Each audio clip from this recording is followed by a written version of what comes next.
李兆基一生最大的遺憾，不是自己單身了30多年，而是錯失了這個兒媳婦李美鳳。超級靚女到連賭王何鴻燊都追過，四叔當年一念之差，如今牆紙都悔青。一最美港姐出身，李美鳳當年靚絕香江。李美鳳是誰？年輕一代可能不熟，但老一輩個個都知道，這位1987年的港姐亞軍，當年可是公認靚到發光。當年她參選港姐，雖然輸給邱淑貞，但那股貴氣逼人的氣質，讓全港男人看得直流口水。有人說，她一笑起來，眼睛像月牙彎彎，美得讓人發暈，連一向高傲的賭王何鴻燊都公開讚她靚絕全港，更傳出有意照顧她，嚇得她趕緊避開。二李兆基與她一場飯局，徹底淪陷。四叔李兆基一向是商界梟雄，眼光獨到，手段強悍，但偏偏在看女人這方面，眼光竟然比炒股還準。當年他經朋友介紹認識李美鳳，一開始只是普通應酬，誰知道一頓飯吃下來，四叔眼神都變了。知情人士爆料，那晚李美鳳穿一襲白色低胸長裙，說話柔聲細語，四叔表面淡定，心裏早就叮的一聲，暗暗盤算呢個女仔正。三四叔想娶做二房，家族反對大戰。那時候李兆基已經60多歲，但依舊精力旺盛，甚至動了娶李美鳳做二房的念頭。問題是，他當時已有家室，原配劉慧娟雖然低調，但家族上下一致反對。四叔的弟弟李兆南，新鴻基創辦人之一，直接開火：你係咪癲咗？60、70歲人仲想搞咁多花樣？就連一向沉默的李家傑四叔長子都黑面，擔心影響家族聲譽。四李美鳳最終嫁給富商鄭長中，四叔怒責辦公室。就喺四叔還在糾結之際，1990年，李美鳳突然閃電嫁給台灣富商鄭長中，轟動全港。原來鄭長中猛追佳人，送樓送車，仲要日日飛香港陪食飯。四叔知道後當場氣炸。據助理回憶，嗰日佢返到辦公室，聽到消息後，成個茶杯掟咗落牆，連最中意嗰隻明代青花瓷都打爛。之後幾個月，四叔脾氣暴躁到連秘書都不敢入他房問事。五豪門太太唔易做，李美鳳婚姻坎坷。李美鳳嫁入豪門後，原本以為是童話結局，誰知鄭長中生意失利，更要命的是，被爆出在外包養亂模。1995年，李美鳳忍無可忍提出離婚，成為轟動一時的豪門棄婦。據悉，她離婚時分到幾千萬資產，但情緒崩潰，一度瘦到只剩80幾磅，要睇心理醫生。六四叔暗中照顧，幫她東山再起。離婚後的李美鳳生活艱難，甚至要賣掉珠寶過活。就在這時，四叔突然出手。知情人士透露，他暗中透過朋友介紹生意給李美鳳，讓她開設美容院。不僅如此，四叔更以投資名義低調幫她解決財困。可惜李美鳳始終覺得虧欠鄭家，加上四叔年紀太大，始終沒勇氣接受他的好意。七再婚法國男友，四叔黯然神傷。1999年。李美鳳意外結識法國籍男友 Patrick， 兩人閃電結婚，移居加拿大。四叔得知後，據說在家悶了整個禮拜，連公司例會都缺席。助手回憶，佢嗰陣成日望住報紙上李美鳳嘅婚照，搖頭嘆氣，話點解當年唔夠膽搏一鋪。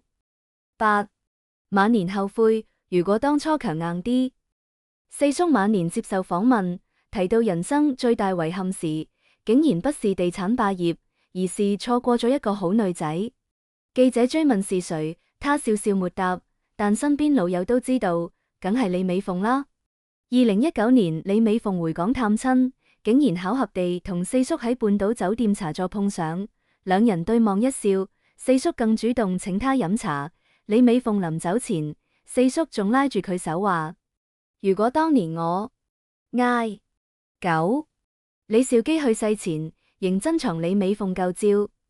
2023年四叔離世後，家人整理遺物時，竟在他的私人保險箱發現一張泛黃的照片，1989年李美鳳參選港姐時的美艷舊照。知情人士透露，四叔晚年有時半夜睡不着，就會打開保險箱，盯着照片發呆，甚至曾對親信講過：我呢世人賺盡天下錢，但最遺憾嘅就係冇勇氣留住一個女仔嘅心。10. 李美鳳得知死訊，淚崩痛哭。李美鳳在加拿大得知四叔離世後，竟然罕見失控痛哭，連丈夫 Patrick 都嚇到。事後她低調回應媒體，佢係一個好 gentleman 嘅人，我永遠感激佢嘅幫助。但她拒絕再多談往事，只說過去嘅事就讓它過去吧。11. 網友熱議，如果四叔當年娶咗李美鳳？網友瘋狂討論，有人話如果佢真係娶咗李美鳳，可能佢唔會咁短命，有個靚老婆陪住，肯定開心好多。亦有毒舌網民笑稱，四叔咁多錢都買唔到美人歸，證明有啲嘢真係天注定。更有陰謀論者懷疑，係唔係李美鳳怕豪門爭產，所以先避開。12. 李家後續波瀾，李美鳳會否現身葬禮？四叔離世後，香港媒體瘋狂追問李美鳳會否返港送別。長子李家傑冷淡回應，私人事情不便透露。但據內部消息，李美鳳其實收到李家低調邀請，但她最終選擇不現身，只託人送上白色玫瑰致意。尾聲，一場錯過半世紀的遺憾，終成豪門秘史。從1989年到2023年，34年間，這段若即若離的遺憾情緣，終於隨着四叔的離世，成為香港豪門史上最令人唏噓的秘辛之一。有人說，四叔一世精明，唯獨在感情上記錯數；也有人說，李美鳳當年若是嫁入李家，或許就沒有後來的婚姻波折。但世上沒有如果，這段擦肩而過的緣分，最終只能成為茶餘飯後的談資，任由世人感慨。緣分有時就是差那一步。為了悼念自己的父親，5月1日至5日，恒基兆業地產於中環 Henderson Cloud 39聚餐李兆基博士紀念展，緬懷他傳奇的一生。主題是和光同塵，取自《道德經》裏老子說的和其光，同其塵，就像光一樣普照世間萬物。這也正是李兆基博士的處世態度。展覽分為4個章節，分別是志存高遠、開基創業、福澤延綿、潤物無聲，正好是他一生的總結。展覽重現了他的辦公室場景，以及18歲那年從家鄉來到香港時隨身攜帶的金稱和懷錶。整個展廳裏播放的是獅子山下的輕音樂，正好符合李兆基從學徒到地產巨亨的經歷。裏面最值得關注的是李兆基生前和家人的照片。他生前4世同堂，有5個仔女，11個孫子孫女，還有2個曾孫。其中有很多是大家常見的，有不少也是第一次見。比如這樣李兆基和徐子淇一家6口去海邊度假的照片，還有和長女李佩文一家人一起去滑雪的照片，還有與曾孫的互動，還有不少祖孫3代同堂的照片。能看出李兆基晚年注重家庭，願意跟孫子孫女玩耍，一家人還經常出國旅遊。他晚年是享盡了天倫之樂。不過最令人感動的是，李兆基幾個仔女給他寫的親筆信，包括李家傑、李嘉誠、李佩文，還有兒媳婦徐子淇。看下來，感覺徐子淇的最佳常話，簡單又感人肺腑。能看出徐子淇嫁入李家這麼多年，李兆基真把她當親女兒看待。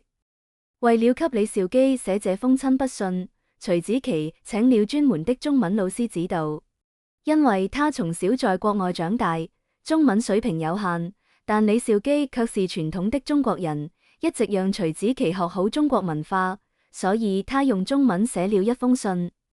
他在裏面透露了很多李兆基的暖心事蹟。比如說，剛結婚時，李兆基不讓他叫他老爺，也就是公公的意思，直接讓他跟嘉誠一樣喊阿爸，這樣叫比較親切。這還表示從此以後就是一家人了。後來確實如此，李兆基一直把徐子淇當女兒看。徐子淇還回應了他初次跟李兆基見面的場景。當時徐子淇還在英國留學，他和李嘉誠正在拍拖。李兆基來英國，李嘉誠把他介紹給父親認識，三個人去了中餐館，桌上有一條蒸魚。李兆基把魚轉到自己面前，細心挑選魚的面部以及魚身無刺的地方給徐子淇，說這是魚最嫩的部位。看到了李兆基的細心行為，這也讓徐子淇明白了他待人接物的不足，從此在照顧客人，他也像李兆基一樣。後來李兆基跟孫子孫女相處時，也是把魚的最好部分留給他們。一個細節看出李兆基為人處事完美，還把最好的都留給家人。他是好父親、好祖父，所以他離開後，仔女們和孫子孫女都無限懷念他。李兆基葬禮那天，徐子淇的難過是掩蓋不住的，因為李兆基真把她當女兒一樣看待。李兆基紀念展覽開放5天，湧入了很多的人，前3天早早訂滿了，可見李兆基多被人愛戴。就好比李嘉欣夫婦，當天也是一身黑白亮相，夫妻倆都沒有戴口罩，神色哀戚現身，給足了李家體面。另外還有四太梁安琪、李嘉誠之子李澤楷、郭晶晶、霍啟剛夫婦均有現身。李澤楷身穿藍色西裝，顯得格外矚目，但白襯衫和黑色領帶也算給了李兆基尊重。再說喪禮素有不和傳聞，李澤楷能來已算體面。港媒還公布了更多到場賓客的名單，商界還有霍震寰、鄭志剛、曾志偉、楊受成等人到靈堂悼唁。這次的弔唁儀式由李兆基的兩個兒子主持，長子李家傑和次子李嘉誠均是一身黑衣，和李家傑一臉沉重的模樣對比，李嘉誠最開始面帶笑容的狀態一度引發爭議，有網友甚至猜測他是因為父親走後沒人管了，這才笑出來。這麼解讀實在是離譜。其實李嘉誠當時是感謝到場人員，所以才面帶笑容。之後低着頭被頭泛紅，顯然是悲傷過度哭過了。一個如此可親可敬的父親離世，身為人子豈有不悲傷的道理？之後的弔唁環節，兄弟倆更是先後發言，追憶了李兆基生平的一些細節，令人淚目。港媒總結了兄弟倆的發言，李嘉誠說：從父親身上學會了要一視同仁，還希望下輩子可以做李兆基的爸爸，照顧、愛護他。李家傑則提及了為祖父籌備出殯的經過，稱一班師傅在唱誦過程中出錯，原本是要請另一班師傅重新唱誦，但李兆基擔心影響第一班師傅的生計，所以就此作罷。由此不難看出，李兆基體恤他人的不易，甚至願意為了不相干的人捨棄了自家的利益。除了各界名流，當天還有很多員工和市民到場弔唁。媒體採訪了其中2名員工，其中一位表示李兆基性情溫和，從不責罵員工，對待中基層的員工也是一視同仁。說到最後，這位員工有些哽咽了，表示不想講咗。另一位員工則表示，李兆基為人樸素，認為穿一對皮鞋就夠用了，從不是奢靡放縱之人，人生境界非常高。這名員工都已經頭髮花白，想必在李兆基旗下工作了很多年，和李兆基的感情必定很深。除了他們，還有很多很多的員工和市民自發前來弔唁，送別李兆基最後一程。由此可以看出李兆基在眾人心中的地位。恒基兆業地產集團創辦人戴梓經婚言李兆基。恒基兆業地產集團創辦人戴梓經婚言李兆基博士於今年3月17日辭世，享年97歲。作為香港地產界的傳奇人物，他不僅以遠見卓識創建了龐大的商業帝國，更在關鍵歷史時刻堅定站在國家與香港的一方，展現出企業家應有的家國情懷。他的公益善舉惠及內地與香港，包括捐資發展教育、扶貧濟困、支持抗疫等。他以飲水思源的信念，將個人事業與國家、社會的發展緊密結合，成為愛國愛港企業家的典範。李兆基先生雖然與世長辭，但他的奮鬥精神和愛國情懷永遠值得學習。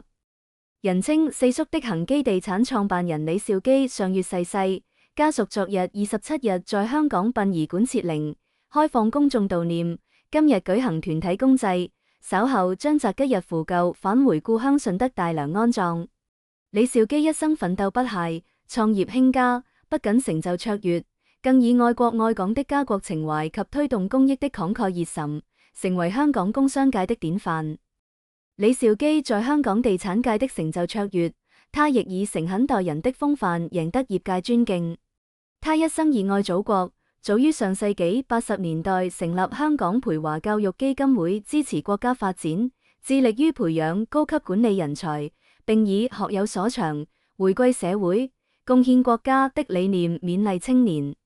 他的善舉惠及內地及香港無數學子，培養出一代代為國家和社會作出貢獻的優秀人才。國務院僑務辦公室評價他李兆基一位在香港地產界叱咤風雲的傑出人物。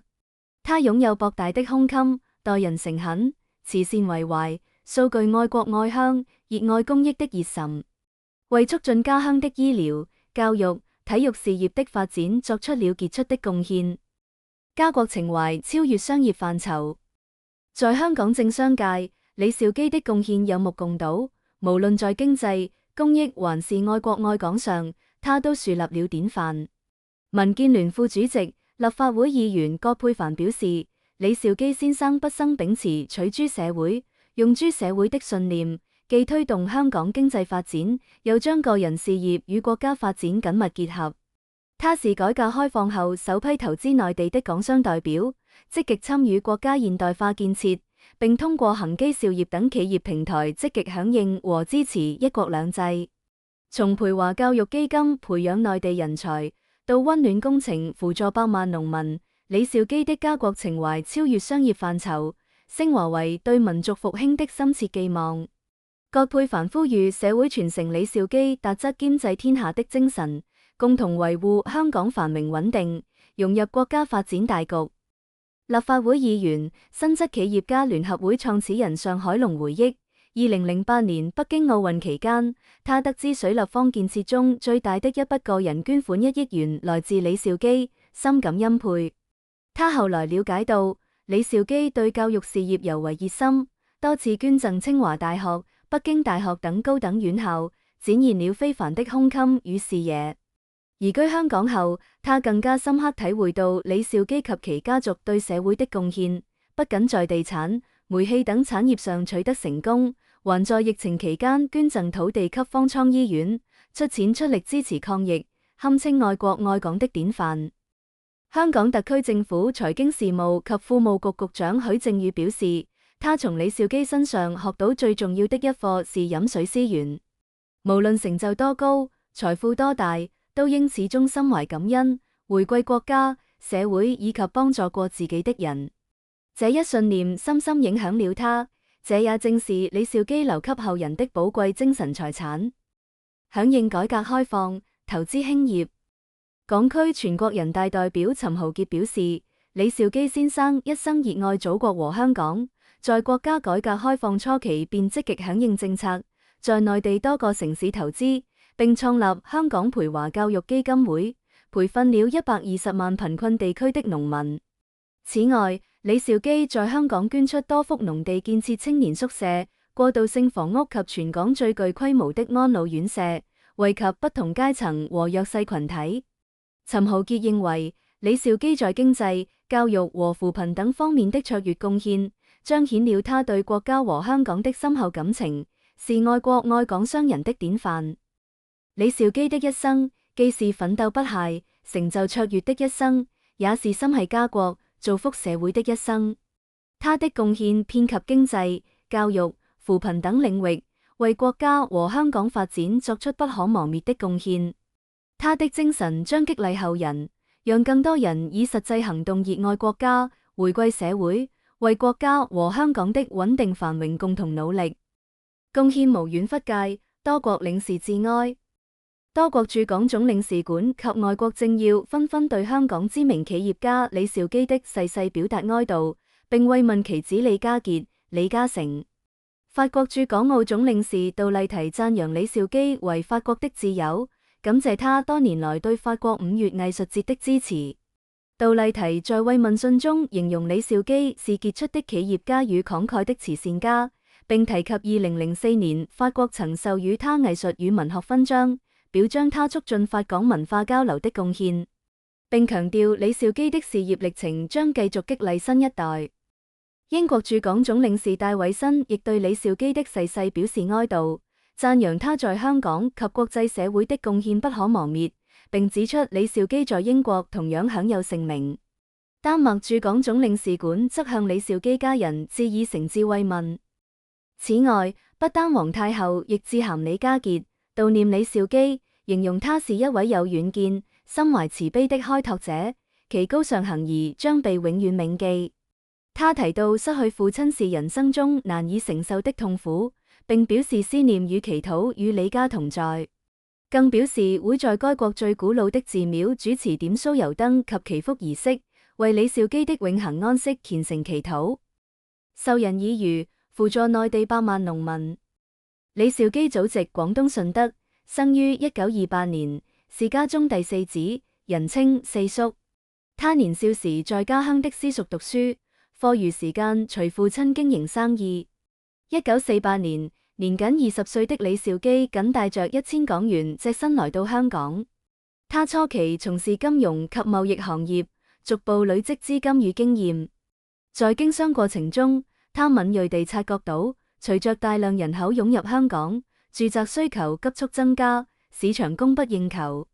基於這一洞察，他在上世紀50年代末與郭德勝、馮景禧等8人合組永業企業公司，開始涉足地產市場。幾年後，李兆基再和郭德勝、馮景禧共同創辦新鴻基企業，人稱三劍俠，而新鴻基中的基字正代表李兆基。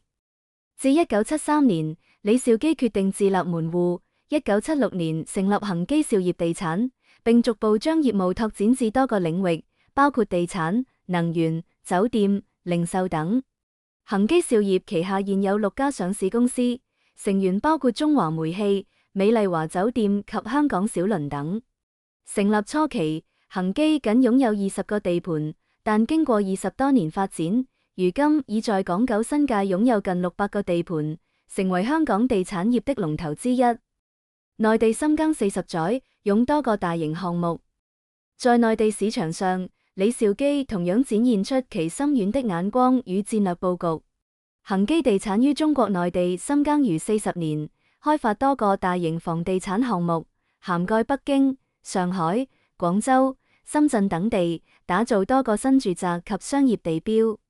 這些項目包括北京環球金融中心、上海星陽西岸中心、廣州星環國際商業中心及成都環貿廣場等，均以長線投資為目標，體現了李兆基的遠見卓識及對國家發展的深厚情感。除了商業成就，李兆基一生熱心公益，慷慨為善。他堅信授人以魚不如授人以漁，尤其重視教育發展。他不僅資助內地逾100萬農民接受技能培訓，幫助他們實現就業，還長期支持香港本地的高等教育事業。全港10所大學均曾受惠於他的捐助。他設立獎學金，捐建教學大樓，並於1979年創立李兆基獎學金，28年間資助了100名優秀學生赴牛津大學深造。此外，他多次捐出土地供公益用途，包括2013年向博愛醫院捐贈10萬平方尺土地，以及2015年向保良局捐出地皮，用於興建過渡性房屋於南昌220及博愛江夏圍村。李兆基的慷慨善舉還包括一個令人印象深刻的承諾。2018年，當香港恒生指數突破3萬點時，他兌現了捐出10億元用於慈善的承諾，彰顯其扶危濟困的精神。作為香港商界的領袖人物，他在經濟發展和社會公益方面均作出了不可磨滅的貢獻。同時，他亦以其胸懷家國的精神，積極參與內地建設，展現了一位企業家對國家和社會的責任感。1996年，李兆基在美國福布斯財經雜誌的世界富豪排名榜上位列第4，成為亞洲首富。他的傳奇一生不僅書寫了香港地產業的輝煌篇章，也以其無私奉獻和愛國情懷，贏得了世人的尊敬與愛戴。李兆基堪稱一位傑出的企業家和慈善家，他的精神與成就將長久地激勵後人。四叔有情有義，市民員工齊讚頌。恒基昨日在北角渣華道遊樂場設大型祭壇，開放給公眾向李兆基致祭，不少市民入內弔唁，向四叔作最後告別。曾在李兆基旗下公司任職的員工魏先生說，四叔一位地位如此顯赫的企業家，永遠保持謙遜有禮，對員工循循善誘，時常來探望和問候。另一位曾在交惠園任職救生員的關先生說，四叔對員工好好，我都很懷念他。他說還記得李兆基曾對他說，我多有錢都好，穿一對皮鞋就夠用，人需要夠用就好，不要強求很多事。任職恒基13年的蔡先生回憶道，四叔是一位慈祥有情有義的好老闆。員工做滿20年會獲贈大金牌，日常還有麵包茶點供應。雖然我是一個普通地產部小職員，平時只會在周年晚宴見到四叔。印象中四叔十分慷慨，如喜事總會派萬元利是，我也受惠過，所以今日一定要來送別。史文晴先生昨日專程前來致祭。四叔一生愛國愛港，對香港和內地都做了很多貢獻，不僅慷慨捐出新界農地助香港發展，更做了無數公益善事。今日特來鞠躬，表達心意，逆境求進，令人欽佩。4月28日，李兆基的5個仔女合體送別仔女。李兆基將自己的家產平分給2個兒子，那棟李家皇宮也只有李兆基和2個兒子一起居住。女兒們衣食無憂，卻不涉及家產，所以在昨天的公開悼念儀式上，只有李家傑和李嘉誠以及徐子淇現身。出殯這天，5個仔女都到齊了，外加1個兒媳和1個女婿，這還是罕見的仔女合體。看一下大合影，從左邊開始是李兆基次女李佩玲，她獨自一人現身，老公鄭啟文沒有出現。鄭啟文是香港順豪建築創始鄭天順的兒子，富豪出身，家境優渥，因為有自己的產業和事業，並沒有到恒基產業幫忙，因此跟李兆基關係疏遠。李佩玲和鄭啟文婚後也沒有生育。接着是徐子淇和老公李嘉誠，徐子淇今天摘下了口罩，一頭金髮，感覺每根頭髮絲都是漂亮的，面容大氣，皮膚白皙。